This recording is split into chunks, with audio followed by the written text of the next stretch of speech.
afternoon. Chill Girl Chrissy here, Alderman in Ward 6. Welcome to the Chill and Heal Show. We're here to fuel your mind, body, and soul with goodness. Open up, share, be real, be raw, overcome, let go, and simply live a joyous, chill life. And in studio, Rich Girard. My intro is much simpler than that. That's too much to remember. Listen, we do need to let things go, but now we need to stand up, speak up. There's a lot going on. So for me, Yes. it's like those words came to me, and they just flow, because we do need to get real, be raw, Yes. overcome, let go, stand up. But today's segment is all about speaking up and taking the reins of our lives and our city, the city that we love so much, and what is the truth. And so I had Rich Girard come in to talk about the budget and the simplicity of going to City Hall and speaking up. It seems scary. Look, it was scary to get behind a microphone and a camera. It's scary to, take a leap of faith into running for office or anything that we choose to do. To grow, we have to be uncomfortable. I've gotten so many people speaking up going, I can't afford it anymore. I can't afford it. And I'm like, listen, you need, not listen, but I highly suggest you come to City Hall and speak up and hold all of us elected officials. It doesn't matter if we're Republican or Democrat. We need to be held accountable. And the other thing is, we don't know what's going on in your neighborhood. And furthermore, your pocketbooks or wallets. Right. So thank you. And You're welcome. I really appreciate you just showing up when need be, always, and fighting the good fight. For how many decades have you been speaking up? I have been doing this now for 35 years. And I always apologize. I apologize saying, I'm really sorry. I woke up in 2020, but I didn't get active in even though I was part of the community, but I never got into politics because I'm like, ew, that's a dirty word. It is. You know? Part of the reason why it is because good people don't want to get into the ick, and so it gets populated by people who are less than noble. And when you have lots of people that are less than noble, it gets icky. So we need to speak up, stand up. Am I having a good hair day? I have to have a good hair day on the Chrissy Cannon Show. Definitely. You do. You're having a great hair day. So let me give you some... So thank you for coming in. Sure. So let me give you some truth, and let me give those watching, especially those watching us live who will be able to get to City Hall tonight, or if not to City Hall, to email or call their alderman. So as you know, we have a tax cap, and I'm not going to get into a lot of detail. But if you follow the tax cap this year, the city can increase taxes by $8 million.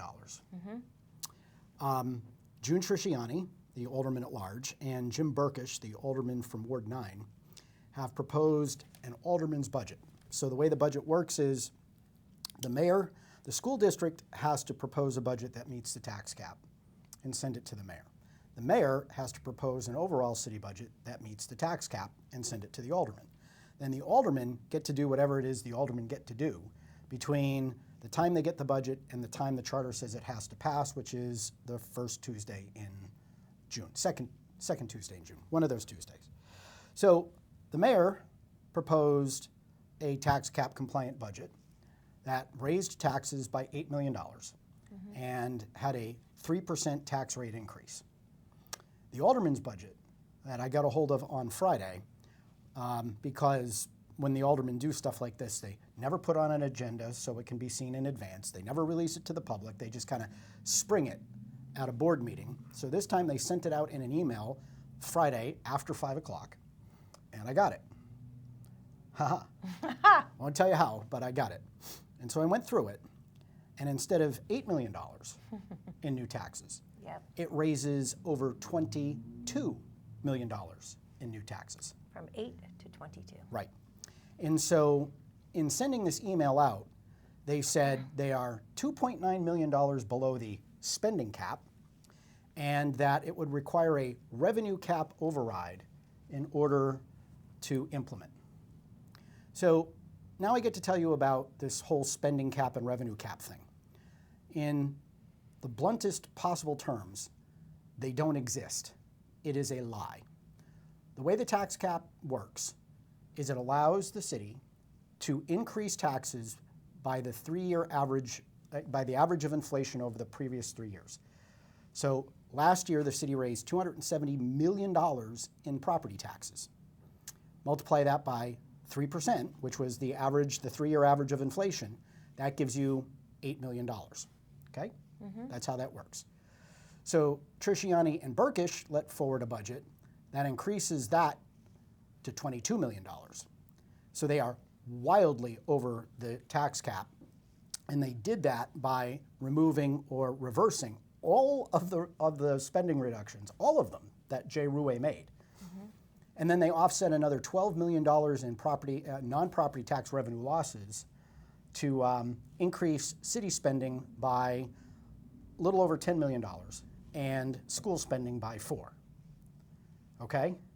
So you are looking at a 12% tax hike, Manchester, because that's what $22 million costs. It's a 12% tax hike. Now, here's the thing, because nobody in their right mind on the Board of Mayor and Aldermen would ever vote for a 12% tax increase, right? Right. So as folks know, there is a revaluation. So what the aldermen are doing, Burkish and Trisciani, what they're doing is they're taking an estimated increase in the property tax base, and they're saying that despite going from $270 million to $292 million in taxes, that they're actually giving you a 20% tax cut because the tax rate is going to fall from the current $20.24 to $15.87. Now, that's a pretty good trick. You want to know how they pulled that off? How? Okay. So the way they pull that off is, Smoke and mirrors? well, it's actually simple math. Okay. Okay, so the current tax rate of $20.24 is based on the current tax base. Because in order to figure out the tax rate, you divide the revenue generated by the tax base, and that gives you your rate per thousand. Okay, so if you divide $270 million by the $13.3 billion tax base, you get a tax rate of $20.24. Well, what they did was they divided the $292 million in taxes projected for the next budget, and they divided it by an $18.8 billion tax base.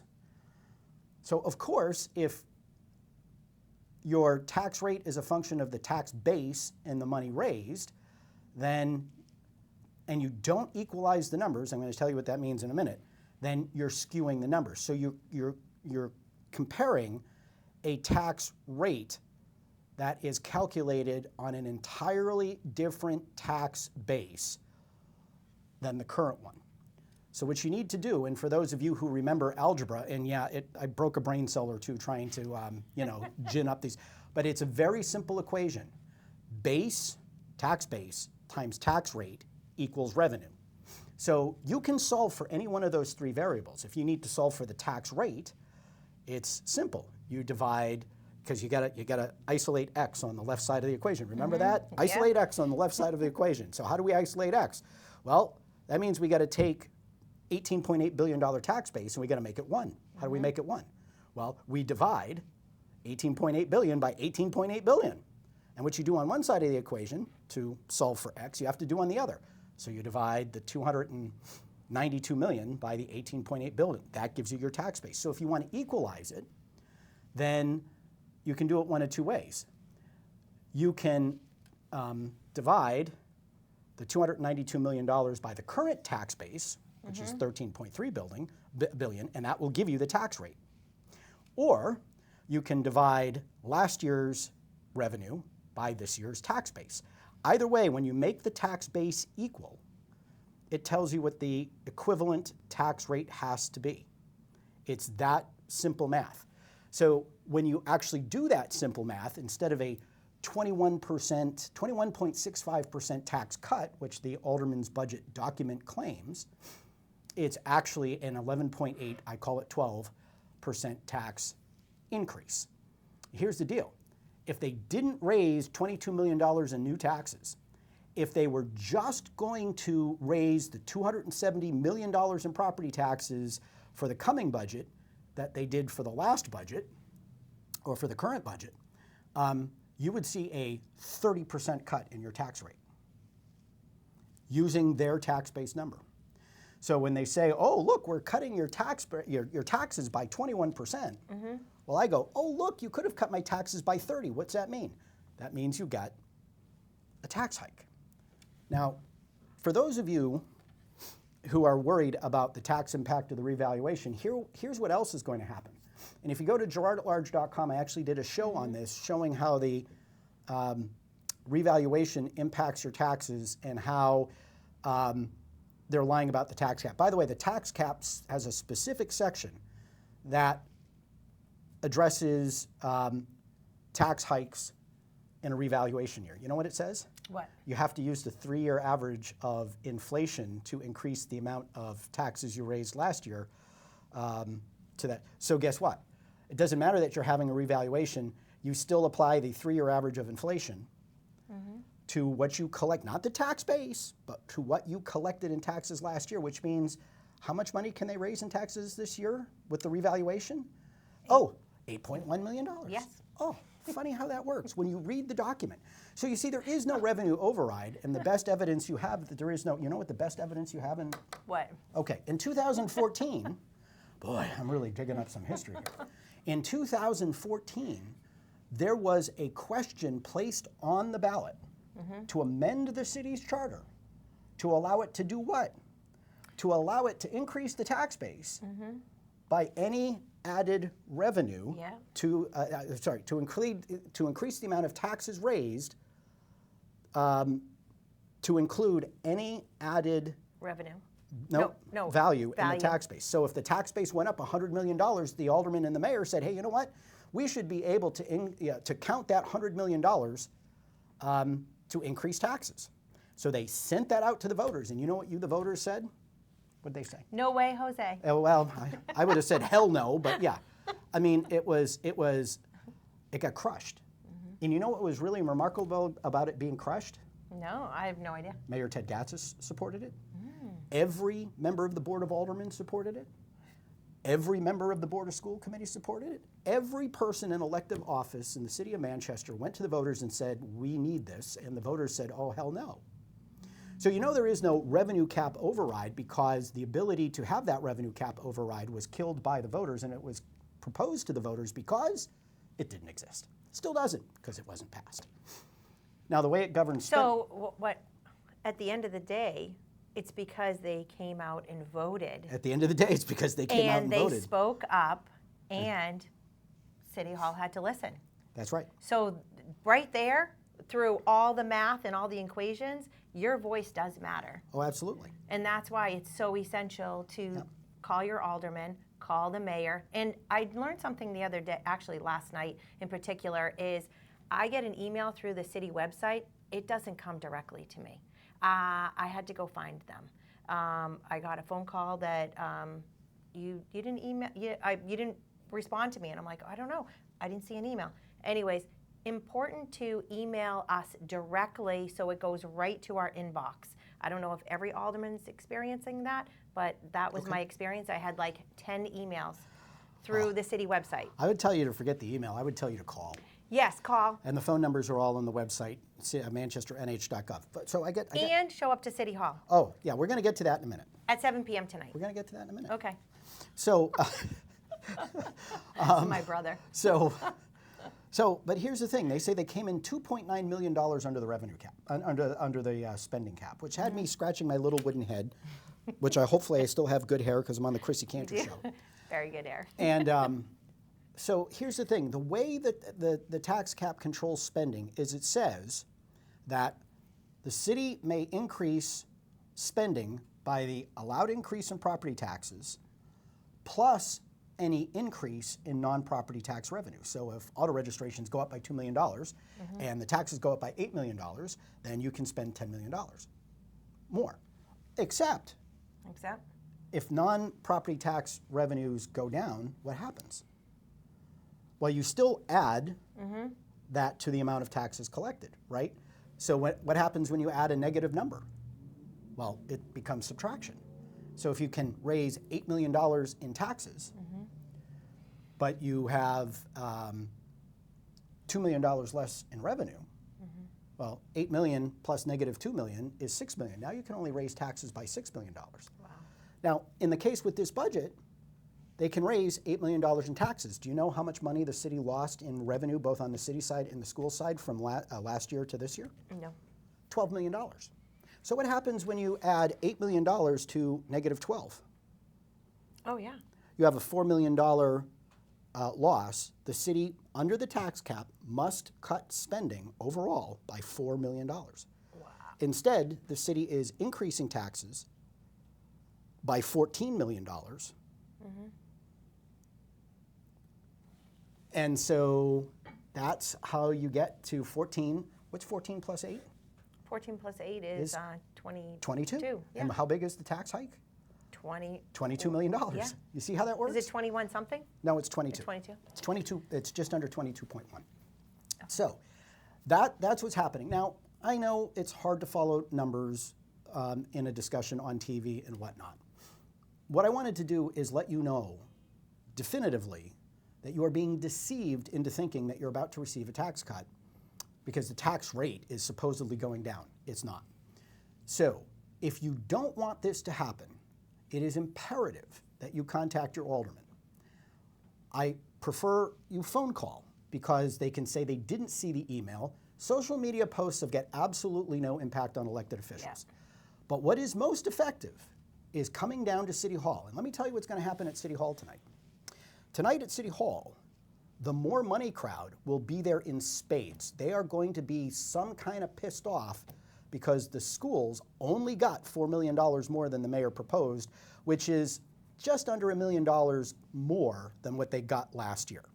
So they're still going to have, by their math, something like a $12 or $15 million cut in spending, even though it's $1 million more, okay? So you can rest assured that the people who are okay with a 12% tax hike and want more of it because the schools need more money are going to be there in spades. And trust me, they're not worried about what they're going to say or how they're going to say it or what anybody thinks about them for saying it. And so what do you need to do?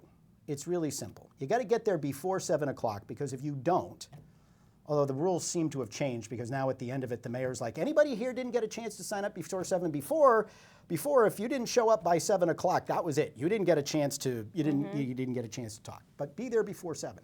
Sign up. You don't have to have a great big 3-minute speech. You can say, my name is Rich Girard. I live at 283 Orange Street. I already pay $10,500 in property taxes. You smack me with a 12% tax hike, that means I am going to be paying nearly $1,000 a month just in property taxes to the city of Manchester. Sorry, I didn't get a 12% pay raise this year. I can't afford it. And even better yet, as you know, Chrissy, I live in a 2-family. So you don't want to say how much I charge my tenant rent because I don't want to share that. But let me put it to you this way. Rent will go up. Rent is definitely a cost of business. And so if we do the math and we say, okay, Girard's got a 2-family, if he's spending $1,000 a month in rent, in taxes. Extra. That's $500 a month just in property taxes that gets built into the rent if both units are rented out. So all of these Democrats who are running around talking to me about affordable housing and how we need to lower housing costs are about to smack you with a $22 billion spike in taxes, stab you with a $22 million spike in taxes, and cause the tax rate to go up. Now here's what you need to know during a revaluation. In a revaluation, about a third of the properties see their taxes go up, a third of their properties stay about the same, and a third will see their taxes go down if the community doesn't raise any more in taxes, because base times rate equals revenue collected. So if you don't change the revenue, but the base changes, when you do the little math thing, right, you divide the revenue by the base, X goes down. That's the way it works. So if you happen to be, and why is that? Because about a third of the properties, so the tax base, they're projecting the tax base is going to go up about 40%. So if your property goes up by 50% and they raise no extra money, you are going to see your taxes go up, even if they don't raise any money, because versus the overall growth in the tax base, your house is worth more today than it was during the last revaluation. And they will tax you on that. Right. So when they add that 12% on top of it, you're going to get smacked hard. So if you go to girardatlarge.com, it's in the column for radio and TV archives. I did a show that explains this. I broke it down into terms as simply as I could. There are slides so you can follow along. It's important that you know this because even if your property only goes up, say, by 25%, if they hit you with this tax hike, you're going to see your taxes go up too. And what the alderman will do is say, oh, it's not our fault. Your property is more valuable. That's why you're paying property taxes. And they will completely ignore and lie about the fact that instead of staying within the cap, which would allow them to raise $8 million, they broke the cap. They didn't break that cap.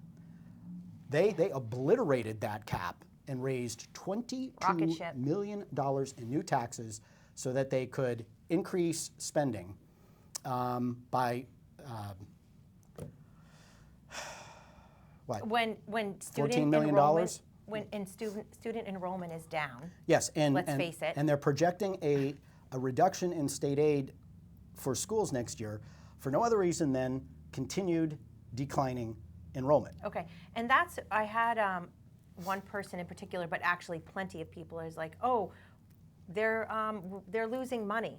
The Republicans are taking away money from the schools. No. And so can you explain that? Okay, so we get state aid on a per pupil basis. And in the last 10 years, we've lost almost 20% of our kids.